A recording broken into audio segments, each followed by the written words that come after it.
LASIK é uma das modalidades de cirurgia refrativa. Existem duas, a saber, o LASIK e o PRK. Ele consiste numa ablação, mas não na superfície, no interior da córnea. A gente confecciona um flap, esse flap pode ser feito com microcerátomo ou com laser, né? Rebate essa tampinha, digamos assim, aplica o laser e coloca no lugarzinho de novo a tampinha, tá?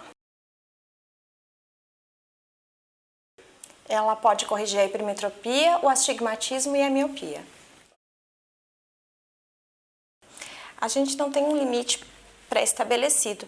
De preferência, a hipermetropia até 9, 8 graus, miopia abaixo de 10 graus é a nossa preferência e astigmatismo não mais do que 6 graus. Não por não poder, mas porque a ablação não fica tão boa, às vezes a qualidade visual não fica tão boa. Não tem prazo de validade. Se o grau estiver bem estabilizado, geralmente a correção ela é feita e pode ter uma sobra, digamos assim, uma hipocorreção, uma hiper de até 10%, dependendo do aparelho, tá? Se o grau estiver estável, geralmente não é necessário o retoque se o paciente estiver bem, estiver satisfeito. O que acontece é que com o passar dos anos, a partir dos 40 anos, a pessoa começa a ter uma dificuldade para perto, que se chama presbiopia. Aí é outra condição, não é que o grau tenha voltado. Geralmente a gente tem alguns critérios, tá? O primeiro deles é a idade do paciente, acima de 21 anos, por causa da estabilidade, né? Depois, como eu já falei, a estabilidade do grau, né? Que ele satisfaça alguns critérios, o olho dele satisfaça algumas condições. Não tem uma córnea tão fina, tem uma córnea com uma certa regularidade, tá? Não tenha nenhuma distrofia de córnea, glaucoma, nenhuma patologia que impeça a ablação. E algumas doenças sistêmicas também, olho seco, artrite reumatoide, diabetes, algumas condições dificultam a cirurgia e a gente evita nesses casos. Como toda cirurgia, a primeira delas, que a gente mais teme é a infecção, pode acontecer aumento da pressão intraocular devido aos colírios que a gente usa. Outra complicação seria uma ectasia de córnea, que é a córnea se tornar mais irregular e o grau oscilar. Acho que essas seriam as mais graves assim, que a gente poderia ter. Ou a hipo, a hipercorreção também, né? Não deixa de ser uma complicação da cirurgia.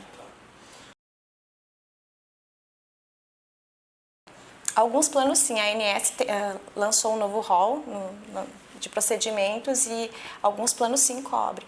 Para saber se cobre ou não, o ideal é que cada paciente entre em contato com o seu plano e veja exatamente como funciona. Minha preferência é por fazer ambos os olhos no mesmo procedimento, tá? Até pelo estresse da cirurgia, uma vez só. Mas depende de cada paciente, de cada metropia, se ele vai necessitar de cirurgia nos dois olhos, né? Mas habitualmente a maioria dos cirurgiões brasileiros também prefere os dois numa ocasião só. Assim, como a gente tem as duas modalidades cirúrgicas mais praticadas, o PRK e o LASIK, o PRK ele cursa nos primeiros dias, os primeiros 15 dias, com uma oscilação de visão um pouquinho maior, tá? E um pouco mais de desconforto ocular. O LASIK, ele é um pouco menos desconfortável e o paciente consegue retornar mais rapidamente às atividades. O grau, ele pode oscilar, ele oscila principalmente nos primeiros 30 dias, mas ele pode oscilar até 3, 6 meses. Tá? Mas geralmente nos primeiros 30 dias o paciente já está de volta às suas atividades habituais.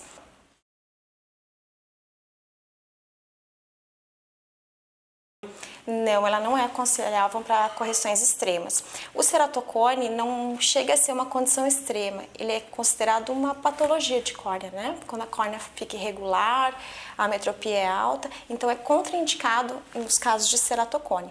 Casos de grau extremo, por exemplo, mais de 10 dioptrias, a gente tem uma opção que são as lentes intraoculares, que podem ser para fáscicos, afásicos, etc. É outro tipo de procedimento, não cirurgia refrativa.